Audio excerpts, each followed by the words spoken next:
오늘의 질문입니다. 남북 정상은 오는 18일부터 2박 3일간 평양에서 정상회담을 갖습니다. 대북 특사단은 김정은 위원장이 트럼프 대통령 첫 임기 내에 비핵화하겠다는 의지를 밝혔다고 전했습니다. 정의용 청와대 국가안보실장이 전화로 백악관에 김정은 위원장의 메시지를 전달하자 트럼프 대통령은 김 위원장에게 감사하다며 우리는 함께 해낼 것이라고 말했습니다. 문재인 대통령은 인도네시아 일간지와의 인터뷰에서 한반도 비핵화에 대해 올해 말까지 되돌아갈 수 없을 만큼 진도를 내는 게 목표라고 밝혔습니다. 어젯밤 서울 상도동의 3층짜리 유치원 건물이 기울어져 인근 주택 주민들이 긴급 대피했습니다. 인근 공사장 옹벽이 무너지면서 유치원이 10도 정도 기울어졌는데 복구할 수 없는 상태라 붕괴 대비에 들어갔습니다.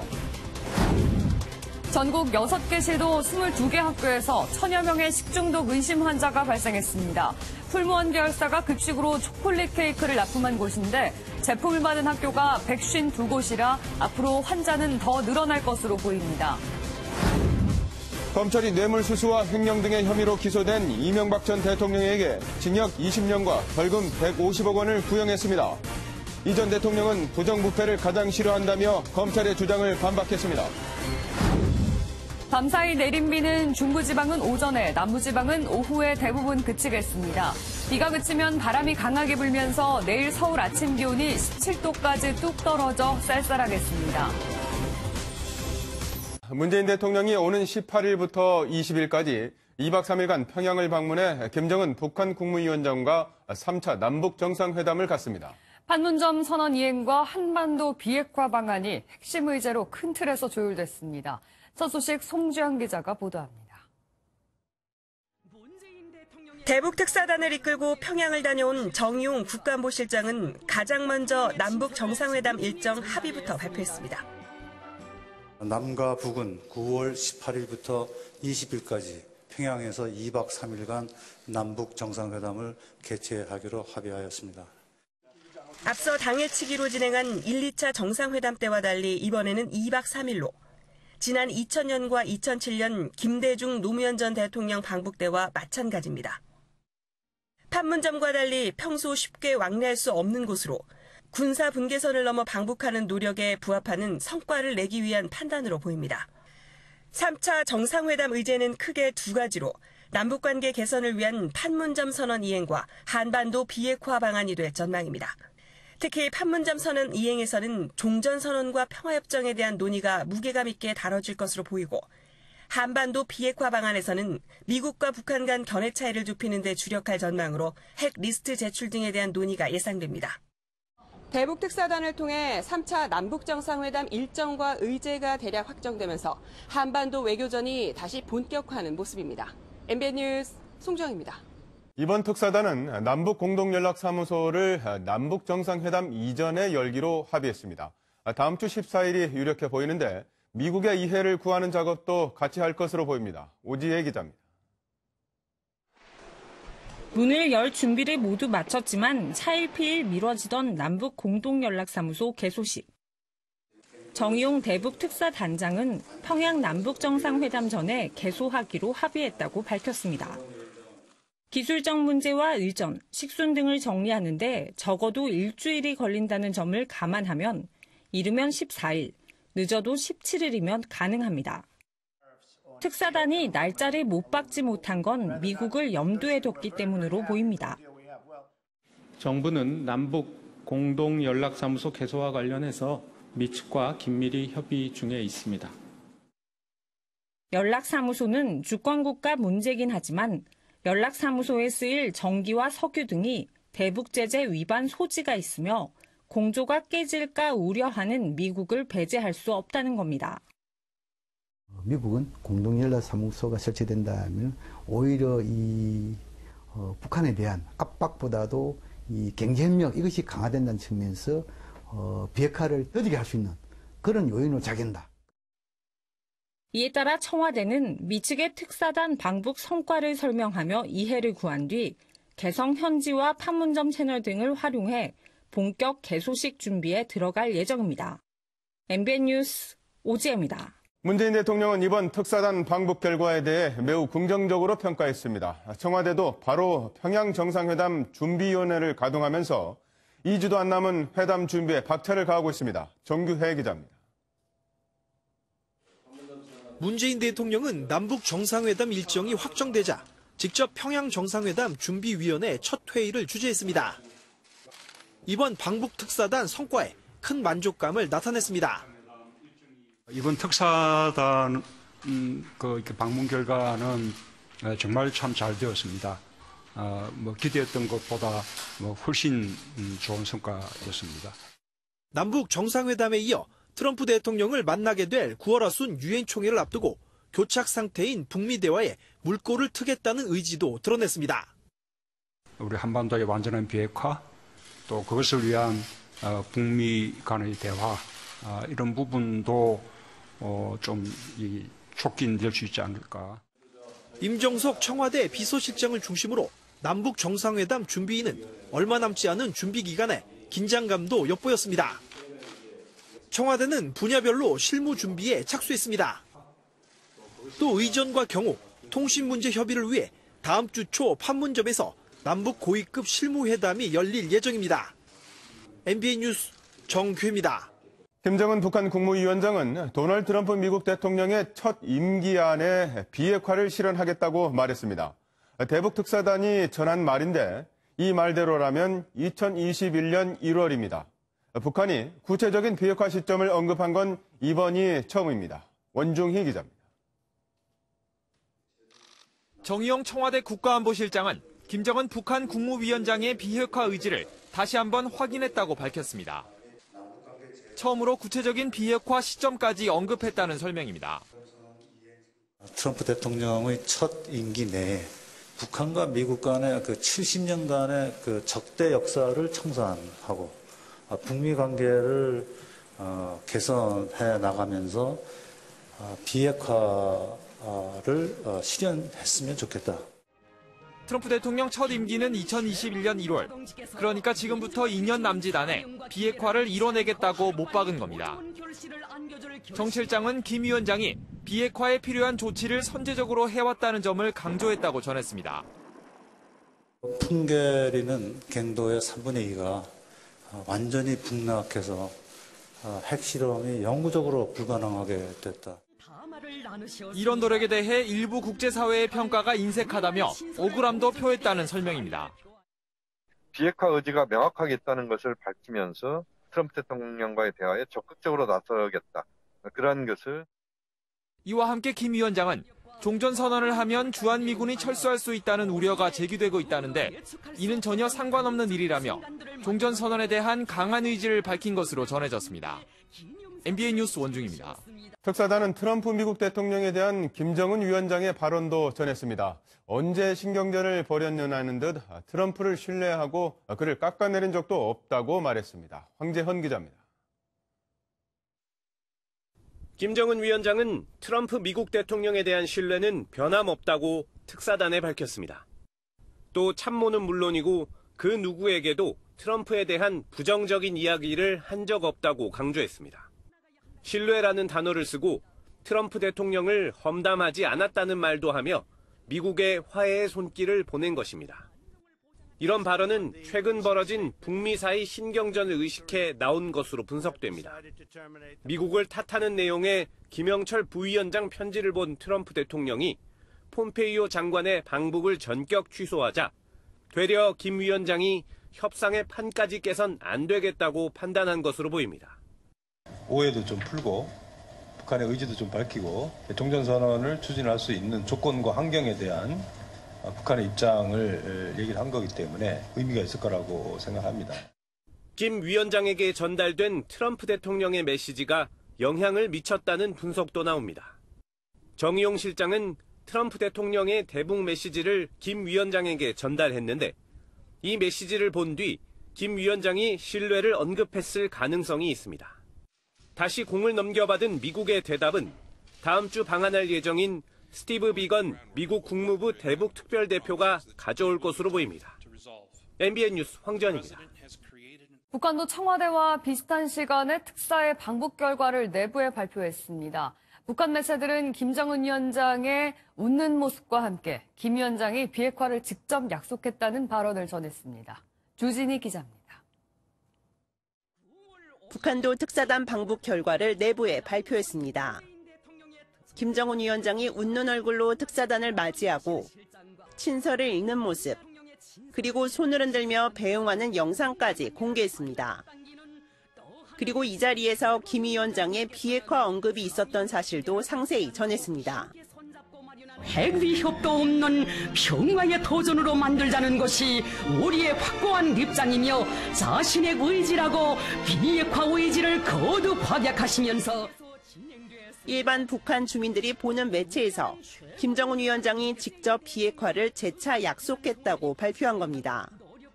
그러면서도 같은 날 노동신문을 통해 비핵화의 전제 조건도 내놨습니다. 미국은 선 비핵화 후 평화협정을 고집하지 말고 대통령이 약속했던 종전선언 채택을 뒤로 미루지 말아야 한다고 밝힌 겁니다. 싱가포르 북미회담에서 트럼프 대통령이 종전선언을 구두 약속했던 것을 사실상 공식화하면서 이를 지키라고 요구하고 있는 겁니다. 매체의 어떤 반응을 본다면은 결국 종전선언이 의무 통과 지점이다. 종전선언만 한다면은 그 이후에 비핵화와 관련된 일련의 조치들은 상당히 적극성을 갖고 가겠다. 왜 이것을 안 믿느냐. 또 보통 아침 9시에 시작하는 북한 매체들이 어제는 이례적으로 청와대의 발표와 비슷한 시간에 보도를 한 것도 눈길을 끌었습니다. MBN 뉴스 주유진입니다. 정의용 청와대 국가안보실장은 방북을 하고 돌아온 뒤 존 볼턴 미국 백악관 국가안보 보좌관과 전화통화를 했습니다.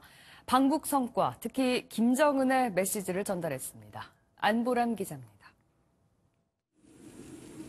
교착 상태에 빠진 북미 협상을 풀기 위해 문재인 대통령의 메신저로 평양에 다녀온 정의용 청와대 국가안보실장. 첫 번째 방북 후속 조치는 존 볼턴 백악관 국가안보 보좌관과의 통화였습니다. 어제 저녁 8시쯤 전화해 김정은 국무위원장의 메시지를 트럼프 미 대통령에게 전달한 겁니다. 미국에 대한 메시지를 전달해 줄 것을 요청을 했습니다. 김정은 위원장은 비핵화 결정에 관한 그 자신의 그 판단이 옳은 판단이었다고 느낄 수 있는 그러한 여건이 조성되기를 희망한다.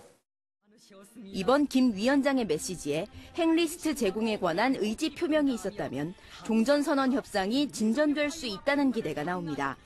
처음으로 비핵화 시간표를 언급한 가운데 핵리스트 제공 등 구체적인 행동까지 약속했다면 우리 정부가 적극 중재안을 제시했을 수도 있습니다. 자연스럽게 우리나라와 북한이 주장하는 연내 종전선언이 가능할지 관심이 쏠립니다. 이달 남북 정상회담 이후 유엔 총회에서 한미 정상회담이 이루어져 종전선언에 대한 협의를 마친다면 이르면 다음 달 종전선언을 추진할 수 있다는 분석입니다. 오는 11월 중간선거를 앞둔 트럼프 대통령 역시 정치적 효과를 고려해 10월 종전선언에 힘을 실을 수 있습니다. 이런 가운데 문재인 대통령은 오늘 인도네시아 최대 일간지와의 서면 인터뷰에서 한반도 평화와 비핵화에 대해 올해 말까지 되돌아갈 수 없을 만큼 진도를 내는 것이 목표라면서 다시 한번 연내 종전선언에 대한 의지를 밝혔습니다. MBN 뉴스 안보람입니다. 트럼프 미 대통령은 대북 특사단이 전한 김정은 위원장의 말에 화답했습니다. 함께 비핵화를 해낼 것이라면서 교착 상태인 북미 비핵화 협상에 대해 기대감을 높였는데 협상 책임자인 폼페이오 국무장관은 신중한 반응을 보였습니다. 고정수 기자가 보도합니다. 변함없는 신뢰를 보낸 김정은 북한 국무위원장에 감사하다. 우리는 비핵화를 해낼 것이다. 트럼프 미 대통령은 우리 대북 특사단의 방북 결과에 이런 SNS 메시지로 일단 만족감을 드러냈습니다. 다만 비핵화 협상을 담당하는 마이크 폼페이오 미 국무장관은 다소 신중했습니다. I'm not going to talk about ongoing negotiations, discussions that we're having with the North Koreans. It is the case that there is still an enormous amount of work to do. 새로 임명된 스티븐 비건 대북정책 특별대표가 오는 10일부터 한중일을 차례로 찾으며 교착 국면에 빠진 북미 비핵화 대화의 출구를 본격 모색할 것으로 보입니다. 이런 가운데 미국은 대북 제재의 고삐를 늦추진 않았습니다. 미 재무부는 사이버 공격 혐의로 북한 해커 1명과 소속 회사를 독자 제재 명단에 올렸고 미 법무부는 이 해커를 기소했습니다. Members of the conspiracy are responsible for some of the most damaging and most well-known cyber intrusions in history. 미 정부가 사이버 공격 혐의로 북한 해커를 기소하는 제재를 단행한 건 이번이 처음입니다. MBN 뉴스 고정수입니다. 특사단의 방북 결과를 두고 집권 여당인 더불어민주당이 적극적인 지지 의사를 밝힌 가운데 일부 야당들도 환영의 뜻을 밝혔습니다. 하지만 자유한국당은 북한의 비핵화 진정성이 불확실하다면서 평가절하했습니다. 김종민 기자가 보도합니다. 민주당은 3차 남북 정상회담이 새로운 시대를 여는 획기적이고 전환적인 계기가 될 것으로 기대했습니다. 특히 김정은 위원장이 비핵화의 시점을 구체적으로 못 박은 것을 높게 평가했습니다. 한미 또는 국제사회 일각에서 북한의 비핵화 의제에 대한 의구심을 해소하는 데 큰 도움이 될 뿐만 아니라 그러면서 4.27 판문점 선언 국회 비준도 거듭 촉구했습니다. 민주평화당은 정상회담을 통해 종전선언을 비롯한 구체적인 결과물이 도출되길 기대한다고 밝혔고 정의당은 북한의 비핵화 의지에 대한 미국에 상응하는 의지를 촉구하기도 했습니다. 반면 자유한국당은 북한이 실질적인 비핵화 조치를 하지 않았다고 꼬집었습니다. 비핵화를 위한 핵무기, 핵물질, 핵시설에 대한 완전한 폐기 및 이것을 불가역적으로 만들겠다는 구체적인 의지 표명이 전혀 없습니다. 남북 연락사무소 개설도 국제사회와의 충분한 협의가 있어야 한다고 지적했습니다. 바른미래당은 환영의 뜻을 밝히면서도 북측의 발표는 단지 의지를 표명한 것일 뿐이라며 구체적인 비핵화 프로그램을 약속하지 못하면 정부의 섣부른 협상에 대한 비판을 피하지 못할 것이라고 밝혔습니다. MBN 뉴스 김종민입니다. 어젯밤 서울의 한 유치원 건물이 중심을 잃고 기울어졌습니다. 다행히 인명피해는 없었지만 유치원 건물이 완전히 붕괴될 가능성이 매우 크다고 합니다. 홍주환 기자가 현장을 취재했습니다. 건물이 절벽 쪽으로 기울어 곧 넘어질 듯 위태롭게 서 있습니다. 어젯밤 11시 20분쯤 서울 상도동의 3층짜리 유치원 건물이 중심을 잃고 기울어졌습니다. 유치원 건물은 멀리서 보기에도 이미 눈에 띄게 기울어진 상태인데 곳곳에는 건물 외벽이 떨어져 나간 흔적도 선명합니다. 전쟁이 난 줄 알았다라고 얘기할 정도로 큰 소리가 들렸던 것 같고요. 그게 이제 쓸려 내려와서 빌라를 덮칠까 봐. 건물이 기울 당시 유치원 안에는 다행히 사람이 없어 인명피해는 발생하지 않았습니다. 전문가들은 유치원 인근 다세대 주택 공사 현장에서 집안 침하가 일어나 건물이 기운 것으로 보고 있습니다. 비의 영향도 있었을 것이고 설계하고 시공하는데 약간의 좀 문제도 있었던 것으로 지금 생각을 하고 있습니다. 기운 유치원 건물은 붕괴할 가능성이 큰 것으로 전해졌습니다. 지금 우리가 기울은 쪽 있지 않습니까? 이쪽으로 기초 집안의 지적이 상실되기 때문에 저거를 복구하는 것은 사실 힘들다고 판단이 됩니다. 이 붕괴될 때까지 시간이 얼마나 걸릴지는 사실 동작구청 측은 오늘 사고조사위원회를 열어 정확한 원인을 파악하고 유치원이 붕괴할 경우 피해를 최소화하기 위한 대책 마련에 들어갔습니다. MBN 뉴스 홍주환입니다. 전국 6개 시도 22개 학교에서 동시다발적으로 식중독 의심 환자가 발생했습니다. 현재 1000명 남짓인 환자 수는 더 늘어날 것으로 보입니다. 모두 풀무원 계열사의 초코 케이크가 급식으로 들어간 곳입니다. 이정호 기자입니다. 초등학교 보건실로 아이들이 모여듭니다. 이 학교 학생과 교직원 40여 명이 집단 식중독 증세를 보이면서 전교생을 대상으로 일일이 먹은 음식과 증상을 조사했습니다. 화요일 날은 그냥 이상이 없었는데 수요일부터 속이 엄청 메스껍고 막 설사만 좀 하고. 어제 오후 5시 현재 부산 490명, 대구 167명, 경남 134명 등 22개 학교에서 1009명의 환자가 발생했습니다. 검체가 워낙 많기 때문에 다 돌리진 못했고요. 학교 3군데에서 똑같이 살모넬라가 나왔어요. 이들 학교는 모두 풀무원 계열사가 납품한 똑같은 초콜릿 케이크가 식판에 올라왔습니다. 정부는 즉각 유통과 판매를 중단시켰습니다. 네, 제품목 중지가 된 상황이고요. 저희가 이거는 납품을 안 해요, 이제 더 이상. 보건당국은 해당 제품이 납품된 학교가 전국 150여 곳에 이르는 만큼 식중독 의심 환자가 더 늘어날 것으로 보고 있습니다. 정부의 역학조사 결과는 일주일 뒤쯤 나올 예정입니다. MBN 뉴스 이정호입니다.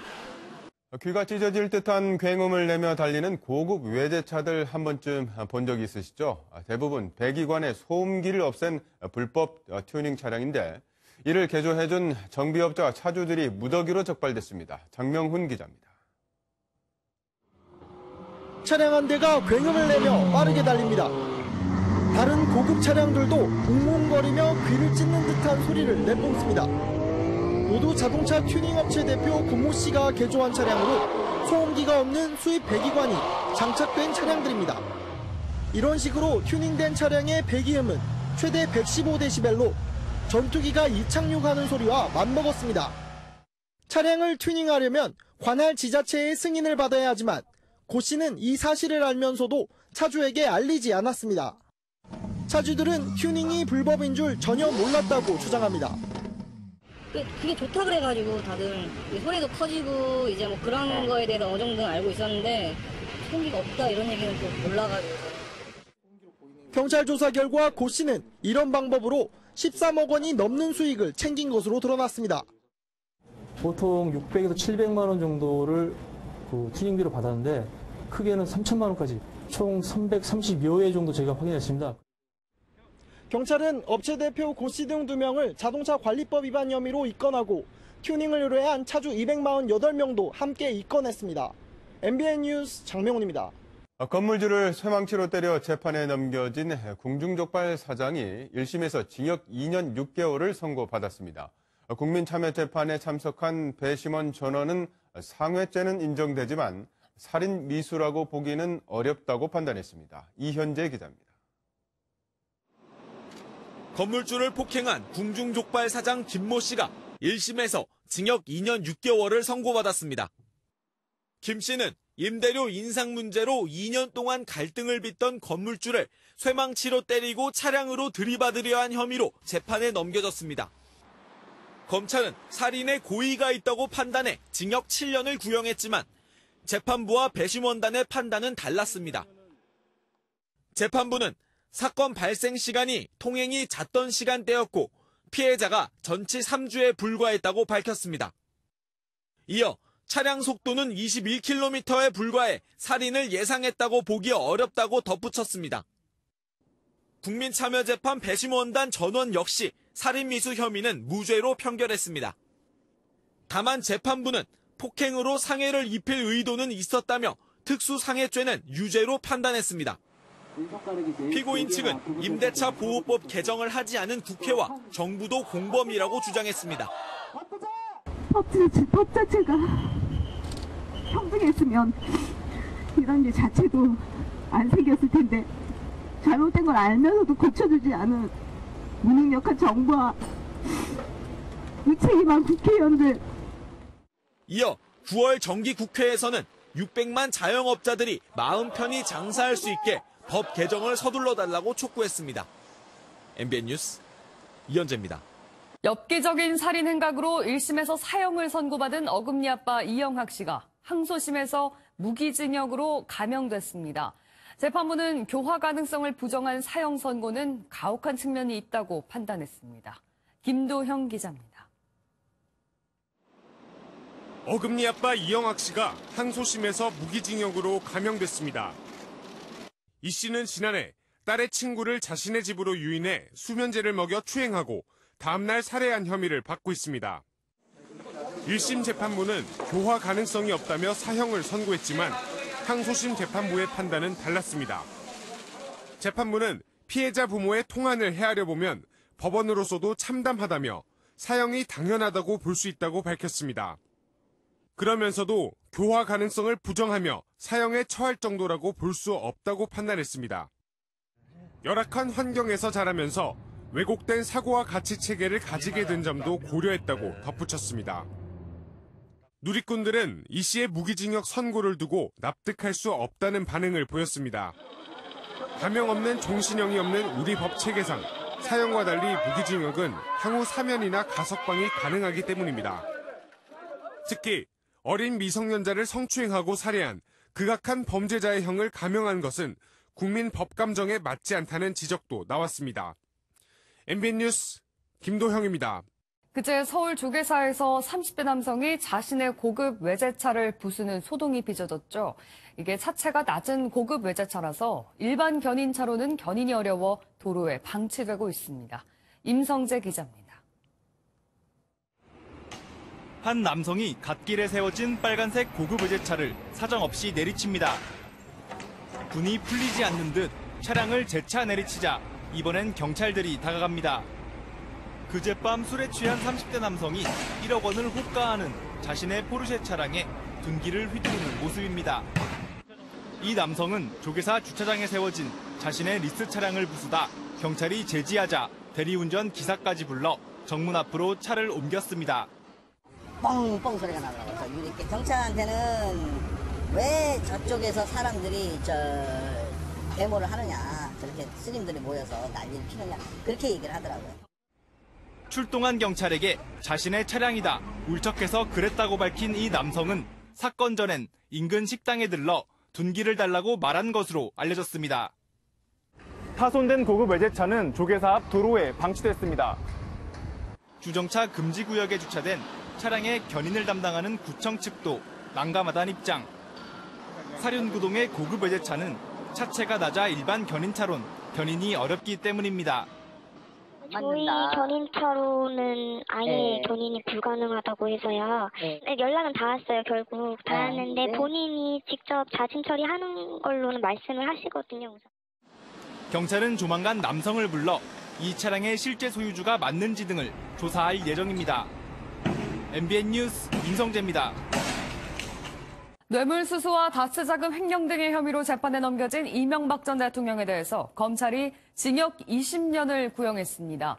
검찰은 이 전 대통령이 반헌법적 행위를 저질렀다면서 엄중한 처벌이 필요하다고 강조했습니다. 이병주 기자의 보도입니다. 지난 4월 재판에 넘겨진 지 150여일 만에 이명박 전 대통령에 대해 검찰이 징역 20년을 구형했습니다. 징역과 함께 벌금 150억 원과 추징금 111억여 원을 선고해달라고도 요청했습니다. 검찰은 전례를 찾기 어려운 부패 사건으로 엄정한 법의 심판이 불가피하다며 구형 이유를 밝혔습니다. 이 전 대통령에게 적용된 혐의는 16개로 가장 무거운 혐의는 뇌물죄입니다.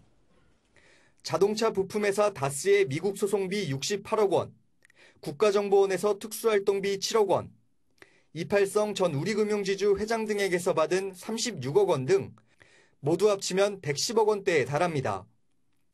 이 전 대통령이 거액의 뇌물을 받고 국고 손실을 초래한 점을 확인하였습니다. 이 전 대통령이 한 차례 검찰 조사에만 응하고 재판 과정에 피고인 신문도 거부하며 책임을 회피하고 있다는 점도 지적했습니다. 검찰은 지난 2년 동안 전직 대통령 2명이 구속되는 씻을 수 없는 상처가 남았지만 헌법 가치를 재성립하기 위해서라도 엄중한 처벌이 필요하다고 강조했습니다. MBN 뉴스 이병주입니다. 기무사령부가 계엄 문건을 작성할 당시 군서열 1위였던 합참의장을 사찰한 정황이 포착됐습니다. 합수단은 지난주 이순진 전 합참의장을 소환해 당시 상황을 조사했습니다. 민경현 기자가 단독 보도합니다. 군검 합동수사단은 기무사령부가 계엄 문건을 준비할 당시 군서열 1위였던 이순진 전 합참의장을 사찰했다는 정황을 포착했습니다. 합수단이 확보한 사찰 문건에는 이 전 의장의 성향상 계엄을 수행할 만한 인물은 아니다라는 내용이 담겨 있는 것으로 전해졌습니다. 지난 7월 공개된 기무사의 계엄 대비 계획 문건에도 계엄사령관 자리에 합참의장이 아닌 육군 참모총장을 건의하기로 적혀 있었습니다. 정보 수집이란 기무사의 고유 업무를 넘어 실제로 계엄령을 준비한 것이 아니냐는 의혹이 있는 대목입니다. 합수단은 박근혜 전 대통령의 탄핵 선고를 앞두고 기무사가 합동참모본부와 계엄을 논의했다는 의혹에 대해서도 조사하고 있습니다. 이와 관련해 합수단이 지난주 이순진 전 합참의장을 참고인 신분으로 불러 조사한 사실이 MBN 취재 결과 확인됐습니다.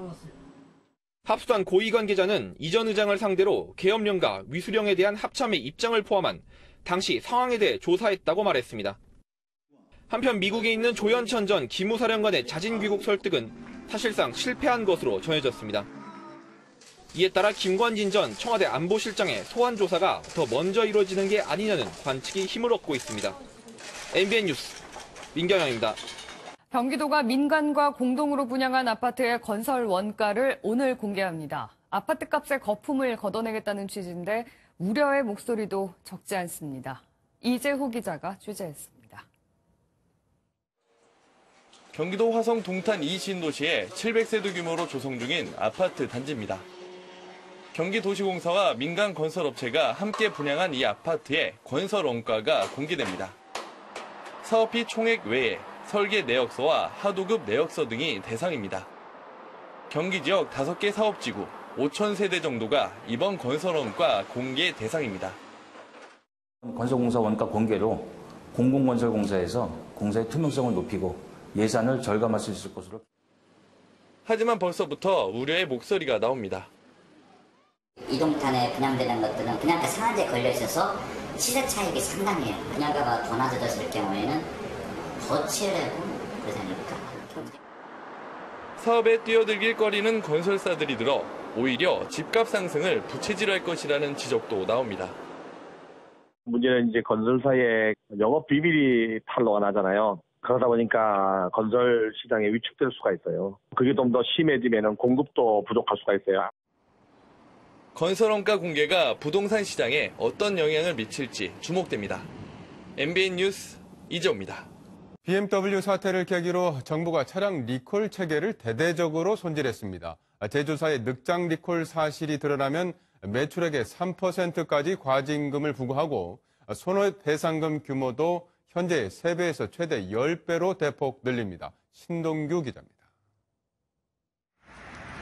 달리는 차량에서 불이 치솟고 심지어 주차된 차량에서도 불이 납니다.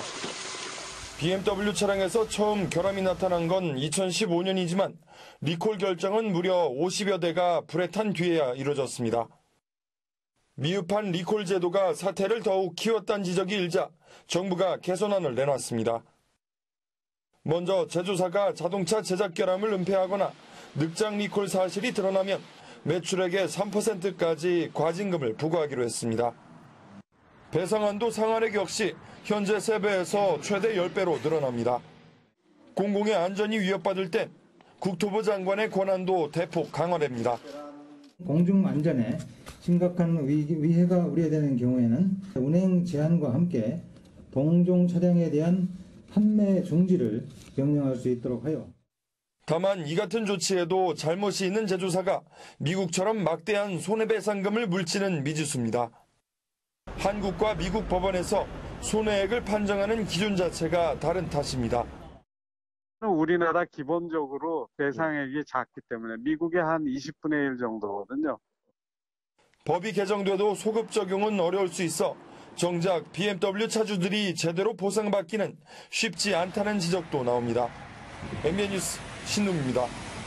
아이들이 신는 샌들에서 유해 물질이 기준치의 300배나 넘게 검출됐습니다.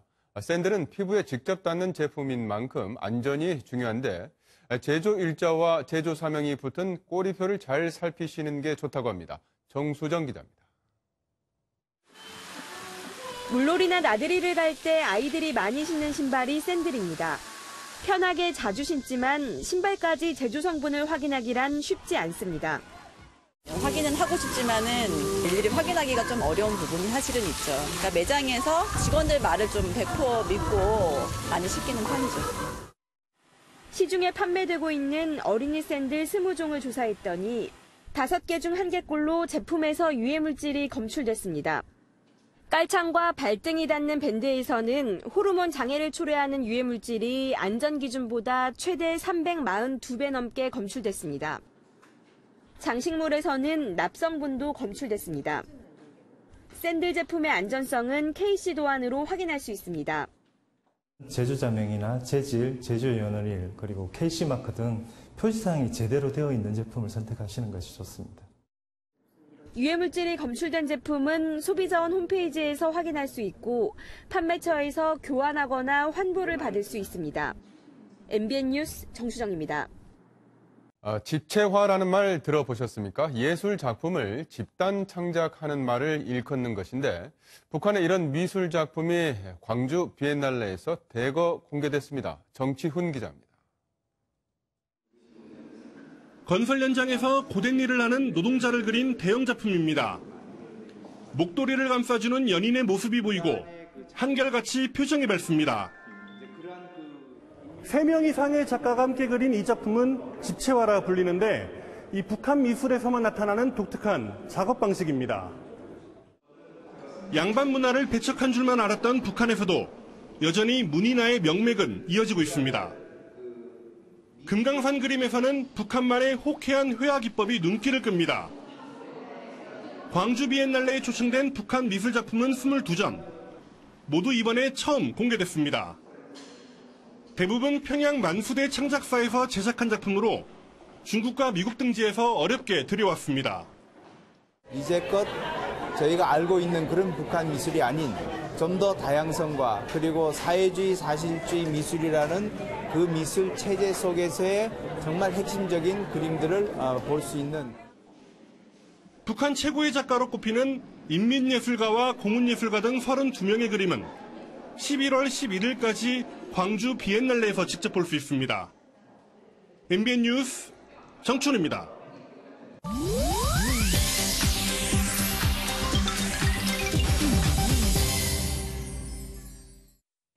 인터넷에서 화제가 되는 소식 살펴봅니다. 인터넷 마글마글입니다. 태국의 한 10대 학생이 교도소를 견학하다가 수감된 아빠와 재회한 사연이 알려져 안타까움을 주고 있습니다. 태국의 라용 중앙교도소. 한 학생이 죄수를 바라보면서 울고 있는데요. 죄수는 바로 이 남학생의 아버지였습니다. 극적으로 교도소에서 만나게 된 부자. 서로 부둥켜 안고 눈물을 흘리는데요. 친구들에게 부끄럽지 않냐는 아버지의 말에 아들은 전혀 부끄럽지 않다면서 오히려 아버지의 발 앞에 합장까지 했다고 합니다. 이렇게 멋지고 든든한 아들을 둔 아버지, 이제 다시 죄를 짓는 일은 없겠죠. 모바일 메신저 카카오톡이 메시지 전송 취소 기능을 도입한다는 소식 어제 전해드렸죠. 이를 계기로 그동안 불편하다고 지적됐던 문제점들을 바꿔달라는 목소리가 잇따르고 있습니다. 단톡방에서 몰래 나가기 기능을 추가해달라는 의견과 또 단톡 거부권을 보장하자는 의견도 나왔고요. 자동 친구 추가나 친구 삭제가 되지 않는 기능에 대한 불만도 눈에 띄었습니다. 이번 기회에 고객들의 불편사항들 싹 개선해주면 좋겠네요. 문재인 대통령의 돌발 행동으로 청와대 참모들의 가슴을 철렁하게 만든 일이 일어났습니다. 행사장에 참석한 문 대통령, 참석자들과 일일이 악수를 나누다가 동선을 이탈해 책상에 가로막히고 말았는데요. 책상 사이로 가볼까 했지만 이번엔 케이블선이 길을 막습니다. 문 대통령은 곧장 책상을 짚고 케이블선을 뛰어넘는데요. 대통령의 동선이 가로막히는 난감한 상황에 당황한 참모들. 이를 숨죽이고 지켜봤다는데 정작 문 대통령의 표정은 태연하기만 하네요. 걷잡을 수 없이 오르는 집값, 이유가 있었습니다. 아파트 주민들끼리 일정 가격 밑으로는 아파트를 팔지 말자는 가격 담합이 공공연히 이루어지고 있기 때문인데요. 과거에는 아파트 분여회 등을 중심으로 이루어지던 담합이 요즘은 온라인 단체 채팅방까지 만들어질 정도라고 합니다. 담합이 논란이 되자 강남에서는 비밀번호를 입력하거나 아파트 동호수를 인증해야 채팅방에 들어갈 수 있는 것으로도 알려졌는데요. 국토부는 이 같은 입주민들의 담합 행위에 대해서 중개 업무를 방해한 혐의로 처벌하는 방안을 검토 중인 것으로 알려졌습니다. 인터넷 와글와글이었습니다. 다음은 화제 영상입니다. 눈을 감았다 떴을 때 집이었으면 좋겠다. 이런 생각 드는 날이 있죠. 이 친구에겐 오늘 그 소원이 이뤄졌습니다. 미국 콜로라도의 한 주택가입니다. 그런데 다른 그림 찾기처럼 전혀 어울리지 않는 것이 있는데요. 그 주인공은 바로 큰 사슴, 야생 무스입니다. 무스는 동네를 누비며 앞마당에 풀을 뜯어 먹기도 했는데요. 마취총까지 동원된 귀가 작전. 녀석은 다시 야생으로 돌아갔다네요. 놀이공원 안에 있는 유령의 집은 봤어도 이런 건 처음입니다. 바로 유령의 교회인데요. 어떤 곳인지 화면으로 만나보시죠. 사람들이 하얀 베일을 쓰고 앉아 있습니다. 열심히 기도 중인 것 같은데, 안을 보니 아무도 없네요. 14세기에 지어진 체코의 교회는 그동안 찾는이 없이 방치됐는데요. 이른바 유령 신자들의 등장으로 지금은 관광 명소가 됐다고 합니다. 지금은 괜찮은데 해질 땐 담력이 좀 필요할 것 같은데요.